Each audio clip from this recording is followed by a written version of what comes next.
If you are ready to cook up success in your faith-based business, then Kitchen Wisdom is for you. Today, we are talking about creating a faith-fueled business in the kitchen. Now, I don't know, do you like shrimp and grits? I'll talk about that. Are you tired of feeling unfulfilled in your business and wanting to bring more purpose and meaning to your work? In this video, we're exploring what it means to build a faith-based business and how you can start doing it from the comfort of your own home. Yeah, in the kitchen. We're in the kitchen today. Now, whether you're a foodie, or you're an entrepreneur, or simply someone who's looking to live out your values in your work, this video is absolutely for you. So join us as we dive into the world of faith-based business and discover how you can turn your passions into a purpose-driven enterprise. Are you ready? Because see, the kitchen is the heart of your business. And I want to make sure that we're right on point. Yeah, I told you about that. Shrimp fried rice, not shrimp fried rice. What did I say? I said shrimp and grits. I love it. South Carolina style. And I probably will go ahead and send you the message. If you check the description below, I'm going to give you a link to my favorite. And I'll tell you the best part is the grits itself. And the secret is they add half and half. Anyway, what if I told you that the secret to a thriving, truly fulfilling business isn't a new strategy, a bigger marketing budget, or even some revolutionary product? What if the main ingredient you're missing, like the half and half, has been right in front of you the entire time? Yes. See, we spend so much time trying to perfect our business plans, optimize our funnels, and chase the big thing. And I help people do that. But we follow all the blueprints for success, meticulously adding every ingredient the gurus tell us we need. You know, the red peppers that we chop up, the yellow peppers, the green peppers, the orange ones. We want to make it look really good. And yet, for so many of us, even when we follow the recipe perfectly, the end result just feels hollow. Something's missing. See, today we're going to find that missing ingredient, and it has the power to change everything. With the shrimp and grits, you gotta have shrimp, right? Do you feel, or do you ever feel like you're just running on a hamster wheel in your business? You're chasing the growth, you're hitting your targets, you're building something you should be proud of, but you can't shake the feeling that a key piece is missing. You're doing all the right things, but it doesn't feel right. See, you might be succeeding by every metric that the world has. You know, you got the dollars coming in, you got the clients that are doing this, but you feel spiritually disconnected, maybe even a little empty. This feeling is like a quiet epidemic among entrepreneurs. You know, we've been building these businesses on what? Quicksand? It's that exhaustion that comes from pouring your heart and your soul into a venture that feeds your bank account but starves your spirit. See, you've built a business, but is it built on a foundation that can truly sustain you and its purpose? The problem probably isn't your work ethic. You're probably working very, very hard. It just depends. The problem is the foundation. See, we've often been handed a blueprint for business that's missing its most important component, like the shrimp and grits. You gotta have shrimp.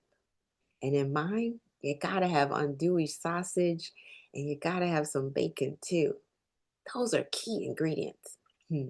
See, it's the hollowness of a foundation without faith that is the problem. See, for years, a dominant narrative in the entrepreneurial world has been the gospel of hustle. You know, you got to have your hustle on. You got to get your hustle in. No, we need holy rest to go along with it. And that hustle was really growth at all costs. We're taught to be relentless, to separate our personal convictions from our professional decisions. You know, that sacred versus secular argument, it never did work. We hear that business is business and faith is for Sunday only. Well, I don't know about you, but it just doesn't quite work. See, by trying to live in two separate worlds, it's a recipe for a deep internal conflict. You just don't feel right. That's that emptiness, that lack of fulfillment, if you would. See, this approach can lead to what I call a hollow success. On the outside, everything looks perfect. The numbers are climbing. Yeah, they're going up. The brand is growing, and you're the picture of success. But on the inside, there's a void. You find yourself making decisions that feel out of line with who you really are. That divine alignment is missing. You compromise on the little things, telling yourself it's just good business. But every one of those compromises chips away at your soul. Now, this isn't just a feeling, it has real consequences. It can lead to burnout, anxiety, and that constant draining sense of being an imposter in your own life. You start to wonder what the point of it all is. Is this really what you were called to do? Is that what God said? Were you called to build something that forces you to be someone that you're not? And my guess is your answer is absolutely not. Keep listening though. See, the thing is that the Bible isn't silent on work and commerce. It offers incredible wisdom on how to run our affairs in a way that honors God. Yeah, it does. Scripture teaches us that our work can be a form of worship and an act of service and a platform for ministry also. See, I always say Colossians 3:23, whatever you do it with all of your heart as unto the Lord and not to man. Verse 24, knowing that the Lord is the one that's going to reward. Yeah, that's one of my favorites. But see, when we ignore that, when we're not just missing an ingredient, we're trying to build a skyscraper on sand. Remember that in Matthew? Where are you building your house? You don't want the winds to come and to blow. And I live in Florida, so hurricanes come too. That kind of thing. The foundation is then flawed. And no matter how impressive the building looks, it will eventually become unstable. Yeah. So the main ingredients, faith, integrity, and character. Let's talk about it. So what is that main ingredient? I've already told you those three, right? It's not some secret formula. Not at all. I told you, faith, integrity, and character. It's the intentional integration of your faith into the very DNA of your business. What do you believe? Who it is it that you believe in? It's making integrity, character, and commitment to higher purpose the bedrock of every single decision that it's built on. So you're building a great foundation. You're building it on rocks and on a solid foundation, not sinking sand. Think of it this way. A business plan tells you what you're going to do. A marketing strategy tells you how you're going to sell it. But your faith, it defines why you're doing it and who you'll be while you do it. Yeah. Because see, God called you to adjust your crown and see yourself through the eyes of the cross. And we count on Jeremiah 29:11 all the time. He knows the plans. When we know who and why, then it becomes a moral compass guiding us through any ethical dilemmas that we face. It's the source of resilience when you face the inevitable setbacks. It's what's going to keep you going because you've got a bigger purpose. Now, integrating faith doesn't mean that you have to slap a Bible verse on every single product that you sell, though that can be a powerful one to do. And yeah, I like to do that too. But it means that your business operations are going to become a living testimony to your values. It's about cultivating honesty, compassion, and humility in your leadership, being that servant leader. It's about seeing your business not just as a way of making money. We're going to make a dollar, but we also make a difference. It's an instrument for God's kingdom, a tool in order to serve others, to create opportunities, and to help your community flourish. See, when faith is the foundation, your business is transformed. It's no longer just a commercial project. It becomes a calling. Every challenge becomes a chance to trust God more deeply. And believe me, we really do need to for our business. Every success then is a reason to give thanks. We're grateful. This shift doesn't just fill that spiritual void. it can also build a foundation of incredible resilience and trust, which is the cornerstones of any sustainable business. Now, comment recipe below if God is stirring up a new business idea in your heart right now, because you're looking at how has he called you? What is your divine alignment? What is your true purpose? I want you to go ahead and post that. And then we're going to jump into some practical ways then of integrating your faith. But go ahead and type that recipe below. All right, let's get to the how-tos. So all this sounds good in theory, but how do we actually do it? 3 real practical ways that you can start integrating faith is the main ingredient in your business. Let's get the shrimp out now. First, we're going to redefine your mission with a kingdom purpose. See, most business mission statements focus on market position or customer value. A faith-driven business, though, starts with a higher purpose. Your mission should be the heartbeat of your operation, guiding every single decision. So take some time to pray about it and reflect. Ask, what is God's purpose for this business? How can this venture serve others and glorify him? And then write a mission, a vision, and a value statement that actually reflects those answers. See, here, I've been known as the one-stop shop, and I usually tell people that. That's what I've been told, because I have a multivaried repertoire, if you will, in bringing the faith and the logic together, because this is the 3rd stage, I guess, of my career. I started off in engineering, solving problems, doing all the logic. And then I went into the theological side, the ministry side, and with the academics as well. And now I get to bridge all that together. But I help purpose-driven leaders to scale their businesses with the systems, with the strategies, and with spirit. Because I'm not going to leave that out. Yeah, that's just an example. But once you have this, once you have your mission, your vision, and your values, share it with your team. Let this mission guide your hiring, your policies, as well as your strategic plans. Hold regular reviews, yes, and ask, are our actions still aligned with our core mission? My mission is to help purpose-driven leaders to do these things. They're going to reinvent identity. They're going to be set in that, and they're going to have unstoppable success. This is going to help you ensure that your business doesn't chase profits, if you would, but it pursues a purpose with an eternal impact. Second, we're going to lead with the heart of a servant. Remember, I told you Jesus was that servant leader? That's right.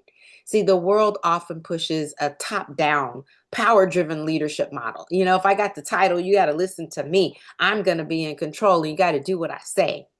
But the kingdom of God, on the other hand,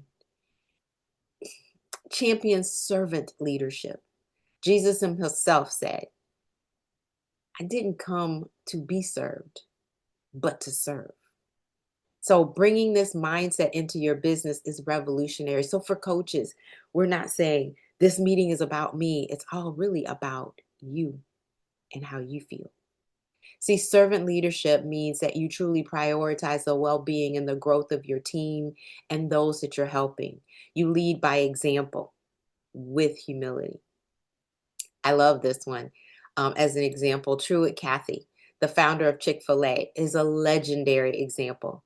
He built his company on biblical principles, and famously, he closes every single Sunday in order to give his employees a day for rest and worship. That Sabbath that we keep talking about. Now, was it just his faith that made the company successful? Of course not. They also have a brilliant operations and also a great product too. Yeah, I'm loving a peach shake, by the way. Only good during the summer. I wish they had it all year round.